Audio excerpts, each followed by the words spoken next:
Hello, Lakers fans. This is Wilson. So, NBA free agency starts tomorrow. Right now, it's Sunday at 10:26 a.m. in Los Angeles. Free agency starts tomorrow on Monday, June 30th at 3 p.m. Pacific, 6 p.m. Eastern. And the first big dominoes for the Lakers fell this morning with Dorian Finney-Smith. He declined his $15 million player option, and he's gonna enter free agency. And then, of course, the big news is that LeBron opted into his $53 million player option, but that came with a a rather threatening statement from um, LeBron's agent, Rich Paul, who said LeBron. This is per Shams on ESPN. LeBron wants to compete for a championship. He knows the Lakers are building for the future. He understands that, but he values a realistic chance of winning it all. We are very appreciative of the partnership that we've had for 8 years with Jeannie, Buss, and Rob Pelinka, and consider the Lakers as a critical part of his career. We understand the difficulty in winning now while preparing for the future. We do want to evaluate what's best for LeBron at this stage in his life and career.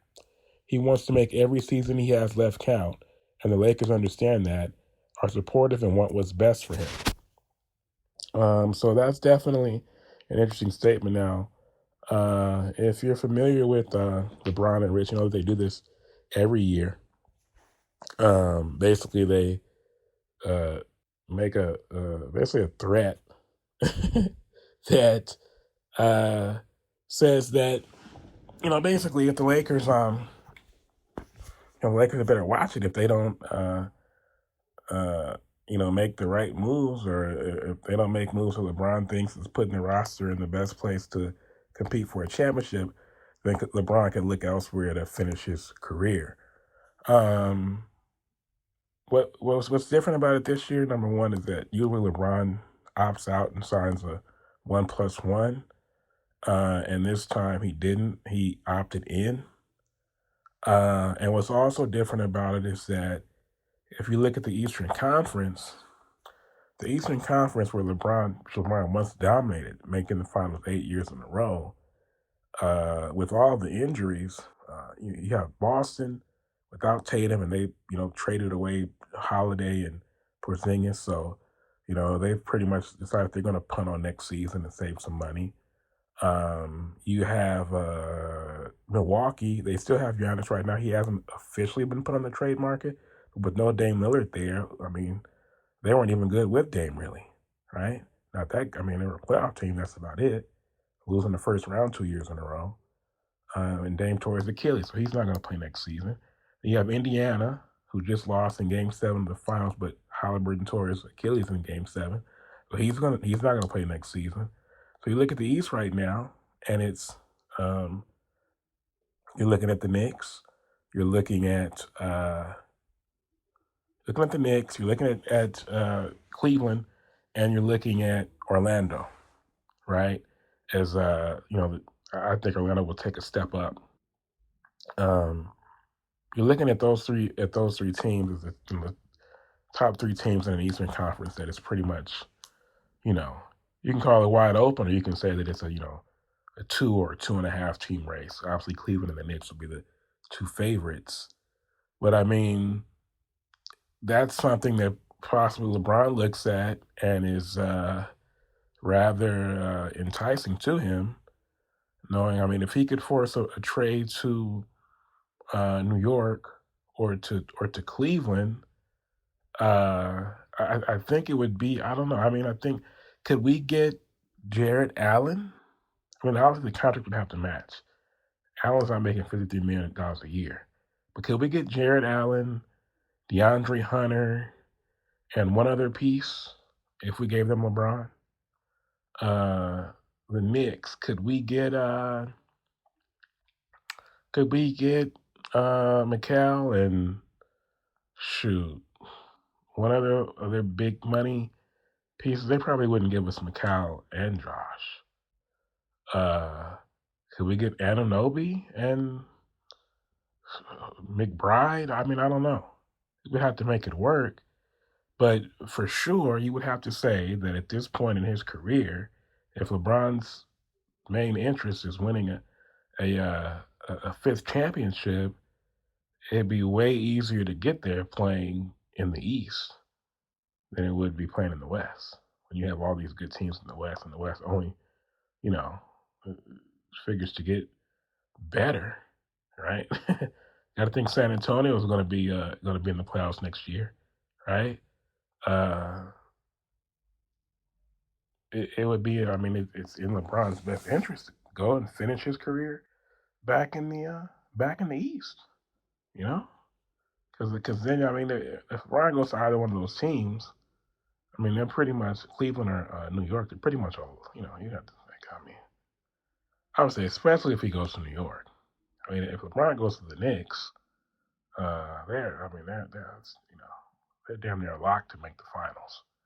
And then if they're in the finals, from there, I mean, so OKC, I know everybody says, okay, well, OKC, the best is still yet to come, and they just won the title. But if they make it to but if, I mean, they just struggled with 7 games with the Indiana team that is a very good team, but it's not like, it's not like he's playing they were playing the LeBron Heat or the LeBron Cavs with Kyrie and Love. That's not who they were playing, right? So, um, say Brunson, Hart, LeBron, McCall, and Towns. I mean, that's a hell of a squad. I know the 3-star system thing, it doesn't really, work anymore. I mean, so LeBron, I'm just saying, LeBron would have to, we wouldn't want him to come in there and uh, interfere with the two guys in their prime doing their thing, Brunson and Towns. But I mean, it's possible that he could just make them so talented that they would walk through the East. Um, and then, like I said, in the finals, if it's OKC again, OKC has already shown, and maybe next year they would, after already winning it, they'll be. I mean, they're only going to get better from here. But from what we've seen so far, I mean, they barely got over. They barely got there. If Halliburton hadn't got injured, who knows who wins that? Who wins that game? So uh, it's definitely something to look. I mean, this was the most threatening. Like I said, they do this every year, but this one was the most threatening one. It's almost like I was listening to Trevor Lane talk about it with Matthew Peralta. Matthew Peralta, one-time guest of this podcast. Shout out to Matthew. And he was, they were talking about it and saying it kind of basically sounds like, LeBron getting ready to ask for a trade. And, I mean, there's no cap space for contenders to, he could have, he could have opted out if he wouldn't have enough. I mean, he'd have to go and sign for like the minimum or something like that. But if he, by opting in, this gives him, the leverage to get, make his money, and then possibly, ask for a trade. And like I said, man, the East he has to be looking at the East and going, man, if I could get back there, I could, you know, I could. That's the best avenue for him to get that fifth championship, right? And imagine then he goes to New York and he wins the fifth title in New York. I mean, I'm saying, man, it's all adding up, you know. Um, Now, as far as DFS declining his option, DFS he fit in well here. Obviously, close with Luca, close with JJ from their time in Dallas together. Um, but I guess he thinks he can get more. He can get more years, even if he doesn't quite make the same salary. I like DFS and what he brings. I didn't like to trade at first for D'Lo because I thought that D'Lo gave us more um, firepower. But we were playing better with DFS, and then with the Luca trade, obviously there's Luca, Austin, LeBron. That's no issue as far as firepower goes. Um, But yeah, and then also as far as like I said, the Jared Allen thing. If we got Jared Allen, thinking about I'm not Bobby Marks or Eric Pincus. I'll mention Eric in a second, but uh, I mean I don't know. I don't know how the contracts. It couldn't just be Allen. It'd have to be another guy or two. They're not giving up Mobley for a 41-year-old LeBron. They're not giving up Mitchell. They're not giving up Garland. Uh, so, like I said, what they do, Jared Allen, DeAndre Hunter, and one other guy for LeBron, you know, get to keep all the. You don't have to give any picks up for him, you know. Um, so, and also there was that. As far as the Knicks go, there was a video of LeBron being overheard saying, he would take a look at New York, but Savannah wants him to retire in the next year or so. Uh, is LeBron like one of those guys that really just doesn't? He doesn't actually want to retire ever. It seems like he's going to retire because it's not going to be because he really wants to. It's going to be because it's like, okay, at some point, right? How many years are you going to play? 25 years? 27, 28? Going to play until you're 50? You know?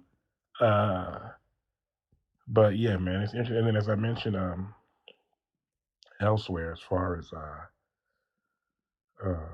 mentioned Eric Pincus, and Eric Pincus said that Clint Capella, he's a free agent, and he's a favorite to land. He's a favorite to land with the Lakers, and the Lakers taxpayer mid-level exception, which is $5.7 million.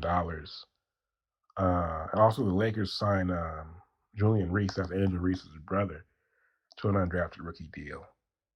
So that's now drafted. Adu was the 36th pick, and Lakers made the move to get him.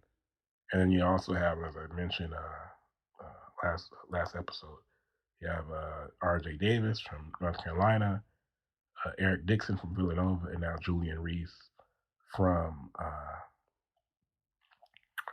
he was at Maryland with Derek Queen. And I think that Julian Reese, as far as team needs go, the undrafted guys we signed, he might be my favorite one as far as team needs go. Because he, big man, he reminds me of Nick Richards of, he was with the Suns. He was in Charlotte, I think got traded to the Suns last year. But just big, um,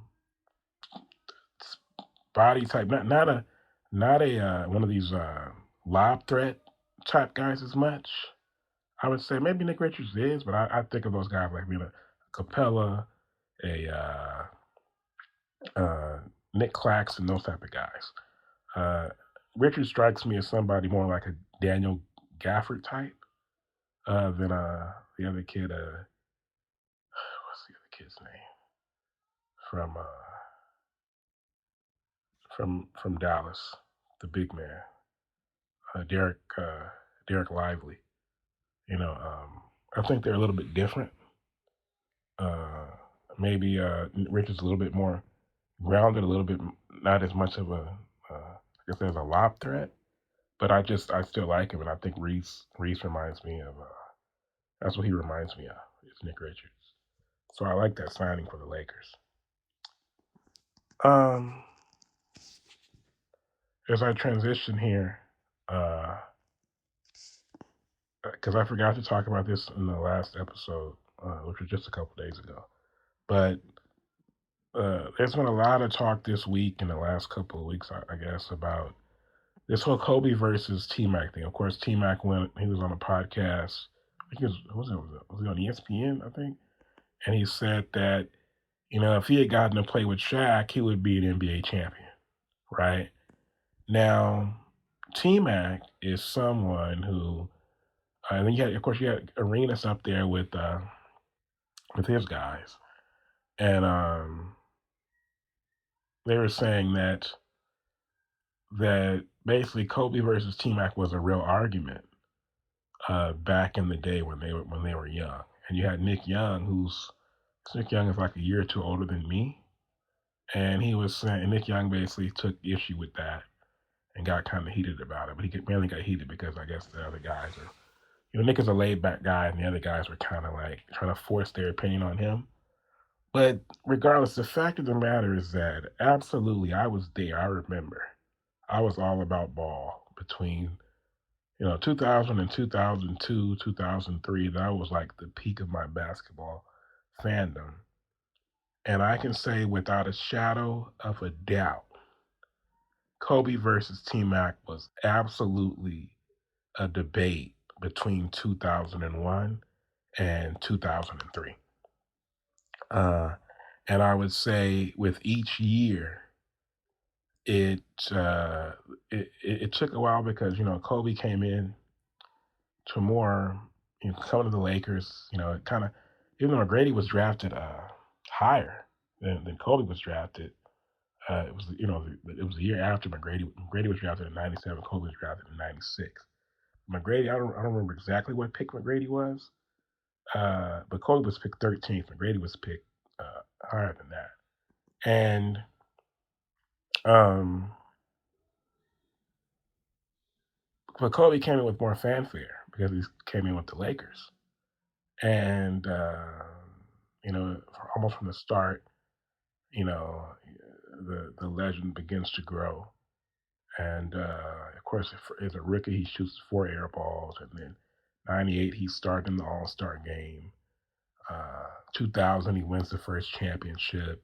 Whereas McGrady, through his first few years, through his third season, he was still was he coming off the bench or he? I'm sure I don't remember if he was coming off the bench, but he was a McGrady. I mean, Vince Carter was the man in Toronto, right?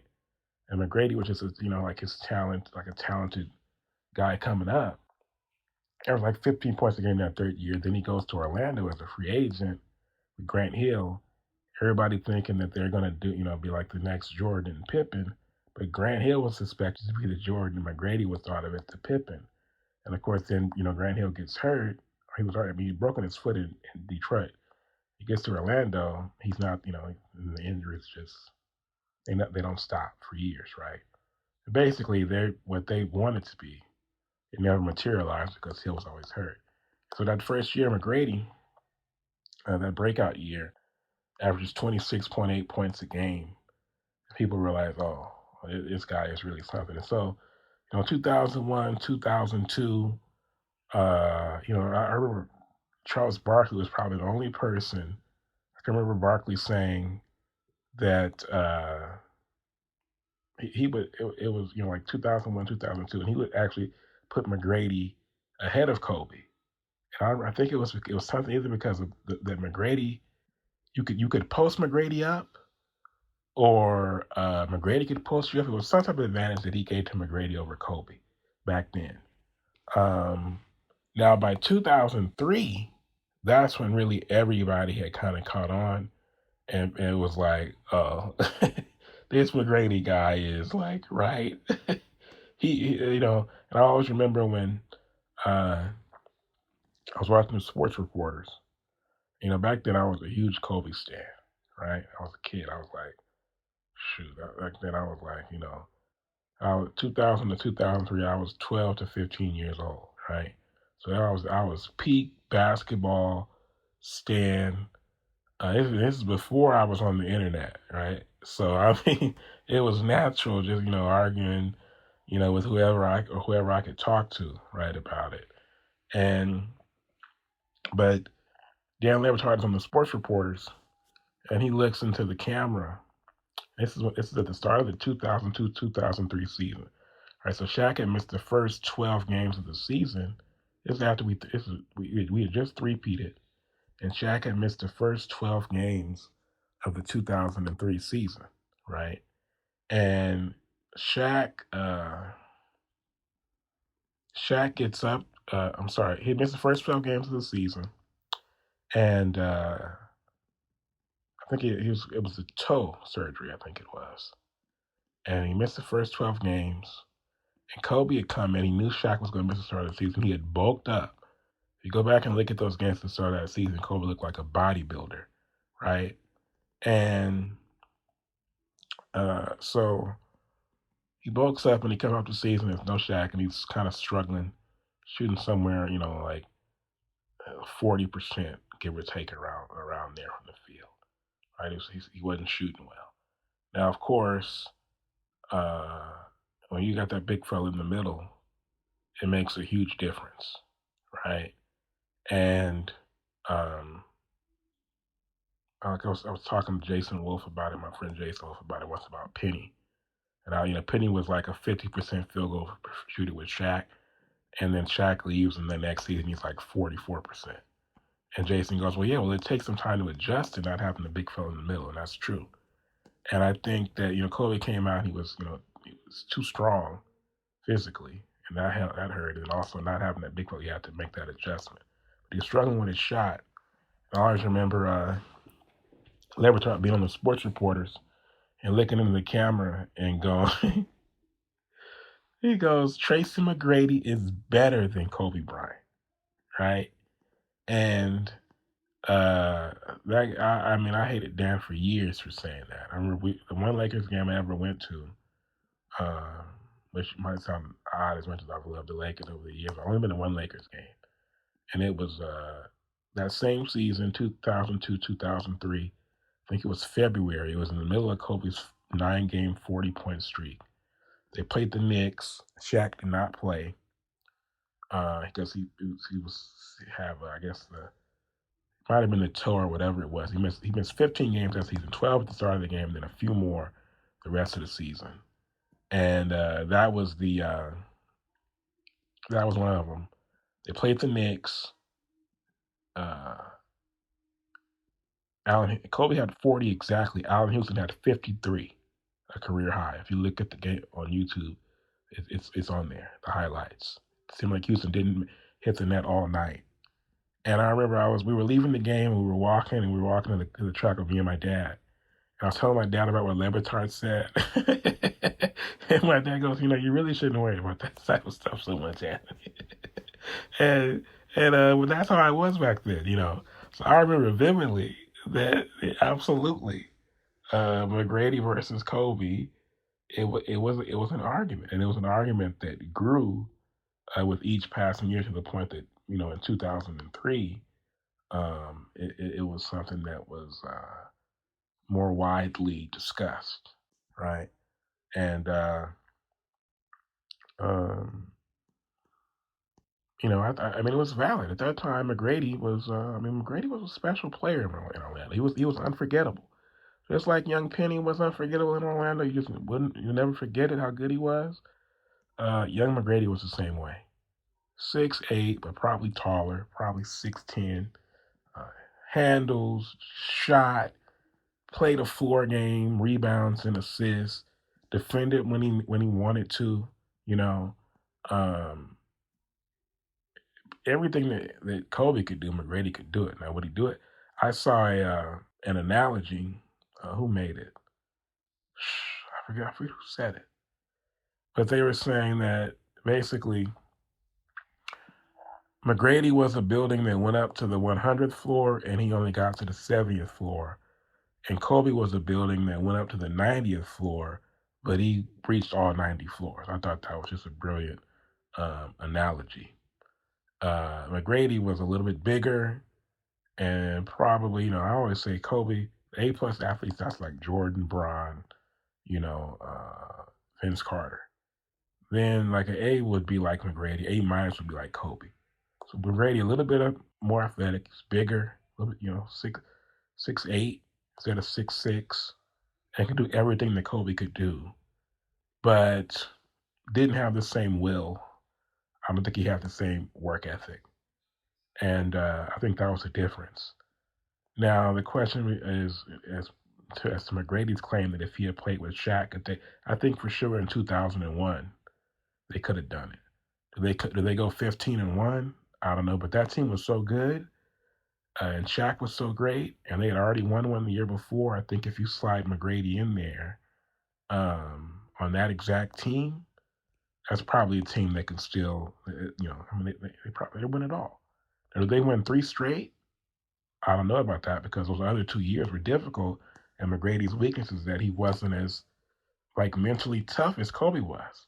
So you think about 2002, and some of these years where McGrady and Kobe would just will some of these games, like against the Spurs in 2002. Is McGrady doing that? I don't know. In the playoffs, he never did it at any other time, right? Um, and also, in 2000, did they win in 2000? It's always hardest to win the first one, as OKC just showed. So the Lakers win in 2000 with McGrady instead of Kobe. And if they don't win now, maybe they're not good. Maybe they don't win the one. Maybe it doesn't even get started, right? But I think in a vacuum, if you look at that 1 year, 2001, that would be the year that I go, oh, okay, slide McGrady in there in Kobe's place, and they're probably still winning the championship, right? Because McGrady was that great, and of course, and Shaq was that great. Let's face it. So if you put I mean, there's nothing against Kobe, but if you put McGrady, you might have put Vince Carter in there, and they still win it. That team was so great. If you put somebody who's 95 or 98% of Kobe in there, that was Vince Carter's best year too, 2001, right? Well, 2000 I think was the season everybody remembers, but 2001 that's when they almost made the conference finals. So when you're talking about players like that, man, the margins are so small, right? And it doesn't take anything away from Kobe. If you put Kobe with Tim Duncan during that same period, they won a title or two, right? Duncan was winning. Duncan won in 2003 when young Ginobili and Parker. So you think that Kobe and Duncan wouldn't have won a championship or two, right? So it's not an insult to Kobe. It's more of a it's a tribute to McGrady, right? So he was that good. He really was that guy. Didn't end up having the same career because I think he just didn't have the type of mental toughness that Kobe had. And I think McGrady always really deep down thought of himself as more of a. I think I remember reading back then that he really thought of himself as more of a Scottie Pippen, a do everything type of player more so than what he had to be in Orlando. And of course, the retort everybody was making was that, well, if you could have won with Shaq, how come you couldn't win with Yao Ming, right? So McGrady never made out the first round in his prime.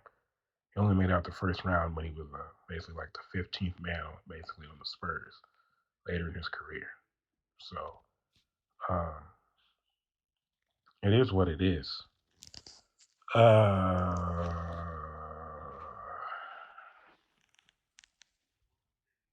wanted to say one other thing.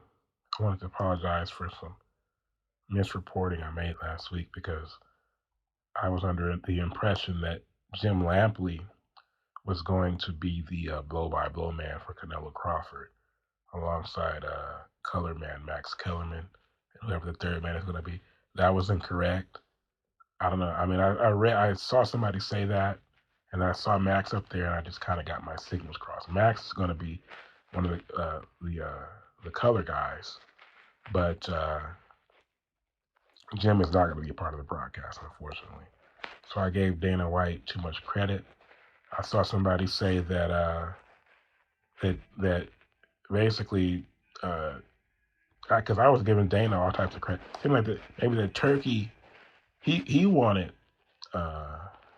This is somebody on social media who said this, but Turkey he wanted Joe. He wanted Jim to be a part of the broadcast, but that Dana overruled him because Dana had resentment for Jim because I guess Jim used to like trash UFC back in the day, but but I think that instead it's going to be John Anik who's the UFC guy, which I think is messed up because once again you need boxing people. Anik said that he covered box from 03 to 08, but I don't care. You need true blue boxing people. Calling big fights.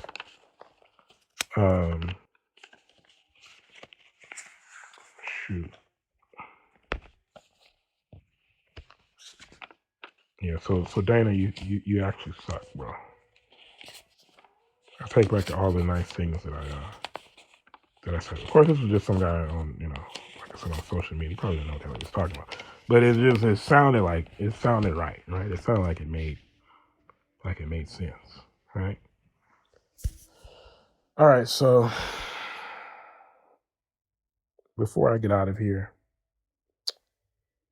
just a reminder to hit that subscribe button next to the Complete Podcast Network and to follow the show on Twitter and Instagram at TC Pod Network.